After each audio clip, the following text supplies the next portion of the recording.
The ship doors yawned open with a hiss, revealing the jagged wilderness of Neuralis 9, an untouched alien world where the trees bled yellow sap and the sky hummed like an idling engine.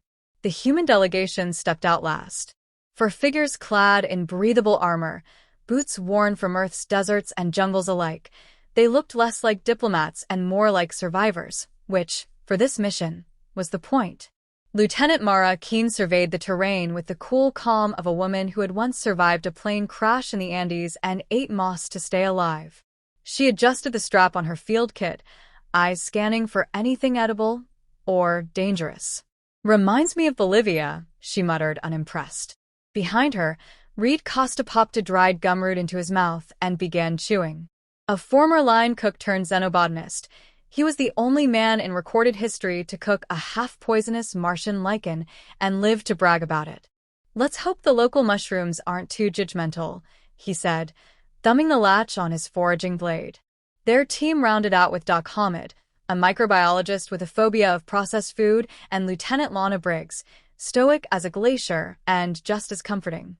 Between the four of them, they had 16 survival certifications, 12 near-death experiences, and one unofficial galactic reputation for being unreasonably hard to kill. High above, a drone word, capturing everything. A speaker crackled in the sky. "This begins the 5-day nutritional deprivation challenge," intoned a Tren announcer, voice like wet fabric slapping metal. "No food supplies are permitted. Foraging is allowed. Interference will result in disqualification. Surveillance is ongoing." Across the vast continent-sized arena, the other delegations were also being dropped. The Vorthak, proud and scaly, the Srenai, feathered and high-strung, and the gelatinous Tren themselves, already beginning to shimmer from exposure. The Vorthak landed with a thud of superiority. One barked, "5 days? We train without sustenance for 10. Humans will fold like cheap origami."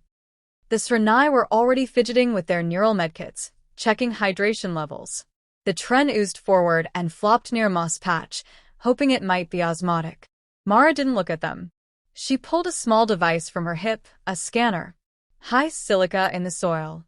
Maybe we'll find some mineral-rich growths. Let's move." "Read your point." They didn't waste time.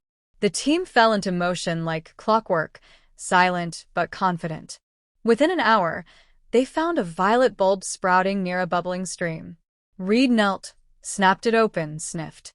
"Earth equivalent. Garlic crossed with a war crime," he said.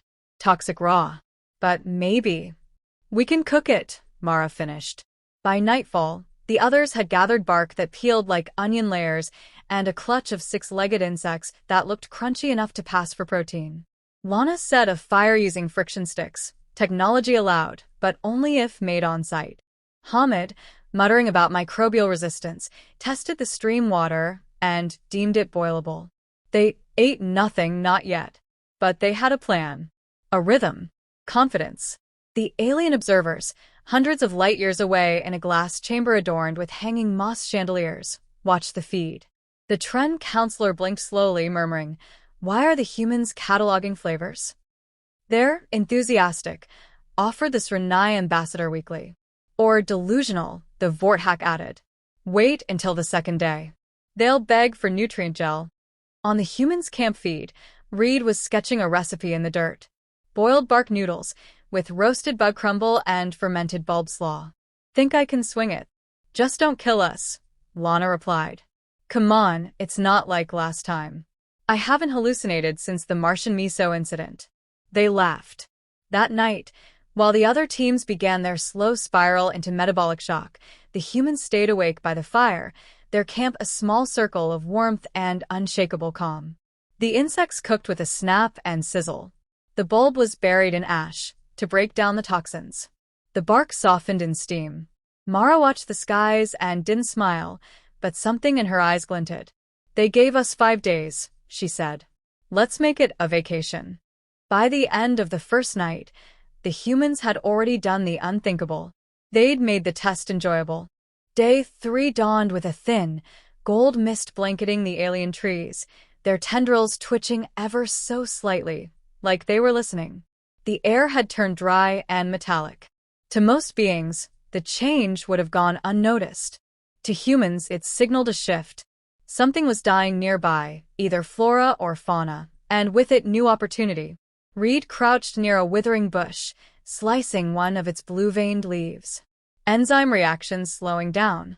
Might be safe to chew, he murmured, eyes gleaming. Mara watched him, arms crossed, her expression unreadable. If I die choking on space cabbage, I'm haunting you. He grinned. Deal. But you'll have to stand in line. 2 days without external food sources had reduced most of the competitors to husks. The Tren were leaking fluid, dragging themselves into shaded divots, attempting to draw moisture from air too dry to feed them. The Srnai had begun pecking at the soil in desperation, their beaks now cracked and eyes clouded with early starvation. The Vorthak were breaking down from the inside, strong bodies betrayed by protein-dependent metabolism and an arrogant refusal to adapt. The humans, on the other hand, had eaten. Not grand meals, not anything glamorous, but enough to maintain muscle, enough to keep their minds sharp. They had discovered 3 non-toxic insects, 2 kinds of fungus, one of which, to Reed's joy, numbed the tongue slightly, and a glue-like sap that, when dried and scraped, could be added to broth for an almost smoky flavor. By the end of day 1, the team had moved from survival to optimization. Lana kept them protected, waking every hour on the second night to check perimeter vines that moved when they shouldn't. Mara hunted, stalking low to the ground, harvesting fist-sized burrow worms that shrieked when plucked. Hamid identified microbial colonies that could ferment leaves into something probiotic. Reed, naturally cooked. He carved his makeshift ladle with the pride of a sculptor. Today's special, char-roasted worm flanks, spicy bulb mash, and fire-brewed tea. Mara bit into the worm meat and blinked. Okay, I hate that it's good. Salted with our own tears, Reed said with a smirk. Above, the galactic observers watched in stunned silence. The Srnai ambassador dabbed its beak with a cloth, visibly disturbed. They're thriving, said the Tren delegate, who had not blinked in 7 hours. Did they smuggle rations? The Vorthak hissed. The council reviewed the footage. Every fire, every cut, every meal meticulously recorded, no violations, no hidden supplies. Just methodical human madness disguised as culinary invention. The internal conflict deepened within the council chamber. The trial, meant to test endurance, had accidentally exposed something more primal, adaptability under pressure. And among all species present, the humans were evolving into a threat not because of power, but because of comfort under duress. Back on Neuralis 9, Hamid noted subtle behavioral changes. The native insect swarms no longer fled from the humans. Instead, they circled and hovered, curious or confused. Life here wasn't used to creatures that ate everything. We're screwing up the ecosystem already, he muttered. Great, Reed replied. Let's open a franchise. That night, the team held a kind of mock dinner party. Each of them presented a dish, complete with critiques. Lana's insect brochette was undercooked. Mara's steamed tubers had bite. Hamid's moss tea earned him grudging applause. Laughter rang across their tiny camp. It echoed strangely in the alien woods. Somewhere, something large shuffled in the distance, but none of them flinched. They'd heard it the night before. It hadn't come closer. Elsewhere, the Vorthak fought among themselves. Their alpha had collapsed from glycogen shock, and now they debated breaking protocol to harvest meat from a fallen jungle predator. The Srnai were down to 2 mobile members. One whispered constantly to a rock. The Tren no longer moved. By the end of the 3rd day, the council faced a crisis. The trial could not continue much longer without fatalities, except the humans didn't appear close to failure at all. Mara stood near the fire, chewing thoughtfully on a bit of roasted tuber. She wasn't smiling, but her jaw moved like someone enjoying a long-forgotten flavor. We're not just surviving, she said, her voice low. We're rewriting the terms. Reed tossed another worm onto the pan and nodded. Let him keep watching. From the trees, 2 alien eyes blinked. Unseen. Unmoving. They weren't the only ones watching anymore. The fifth sunrise shimmered against the purple canopy of Neuralis 9, light refracting off dew-glazed leaves like fractured glass. Where other camps lay silent or abandoned, the human camp pulsed with quiet activity and the aroma of something cooking. Not just burning, cooking. Reed stirred a bubbling bark broth with his carved ladle, humming an earth tune under his breath. "Finales today," he said. "So I'm thinking a little presentation. Balance of texture, savory and sweet. Let's make them jealous." Mara crouched beside him, sharpening her blade, her gaze cutting as deep as the steel. "They're already jealous," she said. "They just don't know if they should fear us or recruit us." Across the wilderness, emergency drones descended like judgment. The Tren had liquefied beyond coherence. The Srenai were nonverbal, trembling, cradling leaves like they were children. 2 Vorthak had to be medevaced after a desperate attempt to bite into a vine that was more acid than fiber. The jungle had not killed them. Their own biology had. Only the humans stood upright, vital, alert. The Galactic Council descended hours before schedule, their hovercraft pressing an invisible weight across the terrain.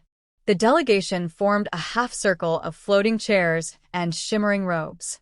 Expressions varied: disgust, awe, reluctant admiration. The lead counselor, a 6-eyed being with skin like obsidian and lips like slits in velvet, cleared its throat.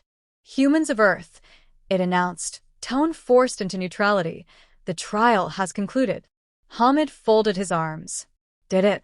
Reed didn't pause in stirring. "We've still got a dessert in progress." The counselor blinked all 6 eyes. This challenge was constructed to measure self-restraint and survival under deprivation. "You have redefined the parameters." "We followed the rules," Lana said, not a flicker of doubt in her voice. "No external food. No artificial synthesis. No violations." "You also cooked worm risotto on day 2, another counselor interjected, confused and strangely impressed.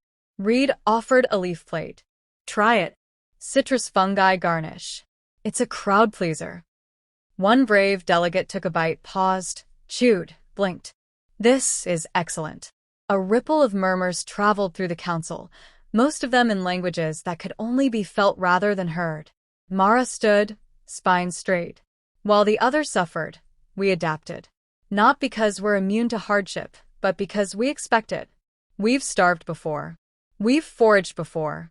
We've turned rocks into homes and storms into songs. You thought hunger would break us. You forgot that hunger made us.